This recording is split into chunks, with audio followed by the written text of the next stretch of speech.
So இன்றைக்கி நம்ம வெலாசோஃபியோட nutri meal wait லாஸ்க்கு எப்படி எடுத்துக்கலாம் அப்படிங்கிறத பார்க்கலாம். ஸோ வந்து பார்த்தீங்கன்னா கண்டிப்பாக இதுக்கு ஒரு ஷேக்கர் கப் இருக்கிறது ரொம்ப பெட்டர்.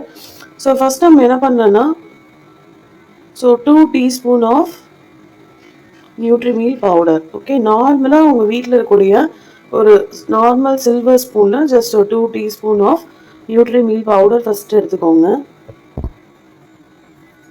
ஸோ அது கூட வந்து பார்த்தீங்கன்னா நான் வந்து ஒரு 250 ml, maximum 250 to 300 ml of cow milk, பசும்பாலாக இருந்ததுன்னா நீங்கள் வந்து 250 to 300 ml of cow milk வந்து ஆட் பண்ணிக்கலாம். பேக்கெட் பால் ரொம்ப திக்காக இருக்குதுன்னு நினச்சிங்கன்னா நீங்கள் ஜஸ்ட் கொஞ்சம் அதில் ஒரு என்ன சொல் 25% நீங்கள் வாட்டரை ஆட் பண்ணிக்கலாம். ஸோ கவுஸ் மில்க் இல்லை பேக்கெட் பால் எது வந்தாலும் ஓகே, ஒரு சோயா மில்க் இதுவும் நீங்கள் வந்து அதே 250 ஒரு 300 ml எடுத்துக்கலாம். ஸோ இன்னைக்கு வந்து நல்லா ஷேக் பண்ணுறது ரொம்ப ரொம்ப முக்கியம். ஒரு ஜஸ்ட் நீங்கள் ஒரு 2 to 3 minutes நல்லா இது கண்டினியூஸாக வந்து ஷேக் பண்ணணும். ஸோ எதுக்காக வந்து நம்ம இந்த மாதிரி இவ்வளோ நேரம் இதை வந்து ஷேக் பண்ணுறோம், அது இந்த ஷேக்கர் கப் யூஸ் பண்ணி அப்படின்றத பார்த்தீங்கன்னா, அந்த மில்கோட இந்த பவுடர் வந்து நல்லா நீங்கள் ஷேக் பண்ணும்போது நல்லா வந்து பிளெண்ட் ஆகும்.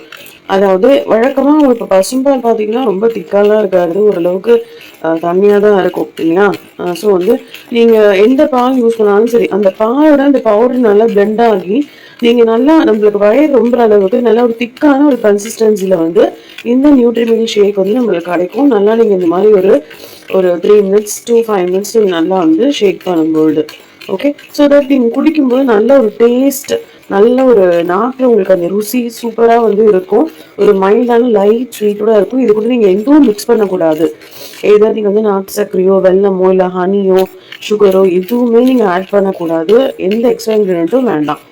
ஸோ இந்த ஒரு சர்விங் வந்து பார்த்தீங்கன்னா நீங்கள் வந்து எதோ உங்களோட பிரேக்ஃபாஸ்ட் ஆர் நியூட்ரி மீல் வந்து பிரேக்ஃபாஸ்ட் ஆர் லன்ச் வந்து நீங்கள் வந்து ரீப்ளேஸ் பண்ணிக்கலாம்.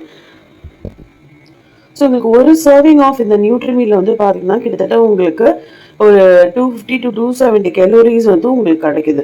ஸோ மார்னிங் நம்ம வந்து பிரேக்ஃபாஸ்ட் எடுத்துக்கிறோம், ஆஃப்டர்நூன் லஞ்ச் எடுத்துக்கிறோம்னா கண்டிப்பாக வந்து நிறைய கலோரிஸ் நம்ம இன்டேக் எடுத்துப்போம். நம்மளுடைய ஏதாவது ஒரு மீலை ஸ்கிப் பண்ணிட்டு அதுக்கு பதிலாக அந்த நியூட்ரி மீல் எடுத்துக்கிறது தான் நம்ம வெயிட் லாஸோட சீக்ரெட். ஸோ எந்த எக்ஸ்ட்ரா இன்க்ரீடியன்ட்டும் நீங்கள் இதில் ஆட் பண்ணும்போது உங்களுக்கு அதுக்கேற்ற மாதிரி கலோரிஸ் வந்து இன்க்ரீஸ் ஆகும். ஓகே, ஸோ சூப்பரான டேஸ்டியான நியூட்ரி மீல் நமக்கு இப்போ ரெடி ஆயிடுச்சு. ஸோ இப்போ நீங்களே பார்க்கலாம், இங்கே பாருங்கள், வழக்கமாக பால் இருக்கிறதோட இப்போ இந்த நியூட்ரி மீல் வந்து நல்லா திக்காக கிடச்சிரும் உங்களுக்கு. ஸோ இப்போ நீங்கள் நல்லா சிப் பண்ணி ரொம்ப பொறுமையாக டேஸ்ட் பண்ணி உட்காந்து ஒரு 10 minutes ரிலாக்ஸ் பண்ணி இதை குடிங்க. சூப்பராக உங்களுக்கு வந்து வயிறு ஃபில் ஆகும். ரொம்ப ஹெல்த்தியான ஒரு வெயிட் லாஸ் நீங்கள் பண்ண முடியும். So thank you so much my Nutri Meal for this healthy weight loss. So நீங்களும் கண்டிப்பாக ட்ரை பண்ணுங்கள், ஒரு ஹெல்தி வெயிட் லாஸ் பண்ணுங்கள். நீங்கள் வந்து சாப்பிடாமல் இருக்கணும் அதெல்லாம் எதுவும் அவசியம் கிடையாது. டெய்லி ஒரு தடவை உங்கள் மீலை ஸ்கிப் பண்ணிவிட்டு இந்த நியூட்ரி மீல் நீங்கள் எடுத்துக்கலாம் வெயிட் லாஸ் பண்ணணும்னு நினைக்கிறவங்க, இல்லை இருக்கிற வெயிட்டை நான் மெயின்டைன் பண்ணணும் அப்படின்னு நினைக்கிறவங்க, ஜஸ்ட் நீங்கள் ஆல்டர்னேட்டிவ் டேஸில் இல்லை வீக்லி ட்வைஸ் ஆர் த்ரைஸ் நீங்கள் இந்த நியூட்ரி மீலை நீங்கள் எடுத்து யூஸ் பண்ணிக்கலாம். தேங்க்யூ.